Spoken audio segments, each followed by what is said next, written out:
नमस्कार दोस्तों, आखिर नेपाल का गंजी प्रोटेस्ट क्या है? आइए आपको संक्षिप्त में समझाते हैं। दरअसल 4 सितंबर 2025 को नेपाल सरकार ने 26 सोशल मीडिया प्लेटफॉर्म जिसमें YouTube, Facebook, Instagram, Twitter, LinkedIn, WhatsApp जैसे मेजर प्लेटफॉर्म के ऊपर प्रतिबंध लगा दिया।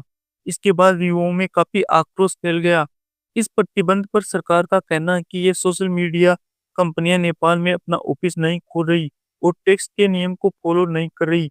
लेकिन इसकी असली वजह कुछ और ही है। नेपाल के कुछ लोगों का कहना है कि नेपाल सरकार ने टिकटॉक से लाखों डॉलर की रिश्वत ली थी, जिसमें टिकटॉक को प्रमोट किया जाए और बाकी प्लेटफॉर्म को बंद कर दिया जाए। सोशल मीडिया बैन की चिंगारी भ्रष्टाचार और बेरोजगारी और नेपाल की अर्थव्यवस्था की बदहाली के खिलाफ आग की ज्वाला भभक उठी।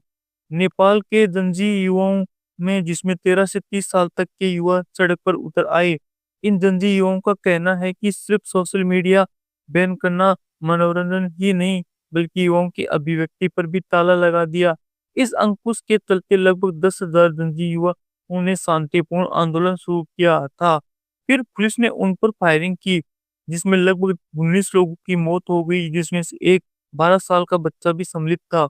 नेपाल में भ्रष्टाचार की एक ऐसी बीमारी है जो नेपाल को अंदर से दीमक की तरह खोखला कर रही है और बेरोजगारी चरम पर है।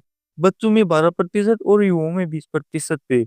गांव में पानी की कमी से खेत सूखे पड़े हैं और महंगाई सातवें आसमान पर है। नेता भ्रष्टाचार करते हैं, जिसे हर्जाना नेपाल के लाखों युवाओं को भुगतना पड़ रहा है। नेपाल के लाखों युवाओं हर साल विदेश नौकरी करने के लिए जाते हैं ताकि कुछ गुजारा हो सके, और नेपाल के अधिकांश नेता भ्रष्टाचार करके ये अपनी जिंदगी आराम से जी रहे हैं। बात यही खत्म नहीं होती है। नेपाल के इन भ्रष्ट नेता और मंत्रियों के बेटे विदेशों में एंजॉय करते हैं और महंगी महंगी गाड़ियों में घूमते हैं और शौक और फैशन के सोशल मीडिया पर रील डालते हैं। यही बात नेपाल के युवाओं को उग्र रूप धारण करने पर मजबूर कर दिया। नेपाल सरकार ने सोचा था कि सोशल मीडिया प्रतिबंध लगाने से युवाओं की आवाज दब जाएगी, लेकिन ये तो उल्टा हो गया और नेपाल की अर्थव्यवस्था ठप हो गई तथा नेपाल के टूरिज्म पर भी बहुत असर पड़ा है। आपको बता दें, इस आंदोलन की शुरुआत नेपाल के युवाओं ने शांतिपूर्ण तरीके से की थी। बाद में पुलिस ने इन पर फायरिंग और आंसू गैस के गोले छोड़े वे, जिसमें युवाओं में गुस्से की आग भभक उठी और युवा संसद भवन की तरफ बढ़ने लगे। देखते देखते भीड़ ने संसद भवन को आग के हवाले कर दिया और प्रधानमंत्री के आवास में तोड़फोड़ और आगजनी की गई। यहाँ तक कि नेपाल के वित्त मंत्री को तो सड़क पर दौड़ा दौड़ा कर पीटा। लेकिन सरकार यहाँ भी नहीं मानी। उसने कर्फ्यू लगाया, इंटरनेट को बंद किया और काठमांडू में आर्मी को तैनात किया गया। लेकिन इन युवाओं के गुस्से की आग को कोई नहीं बुझा पाया। इन युवाओं में सरकार को गिराने का गुस्सा सातवें आसमान पर था और फिर आक्रोश को देखते हुए प्रधानमंत्री ने पद से इस्तीफा दे दिया।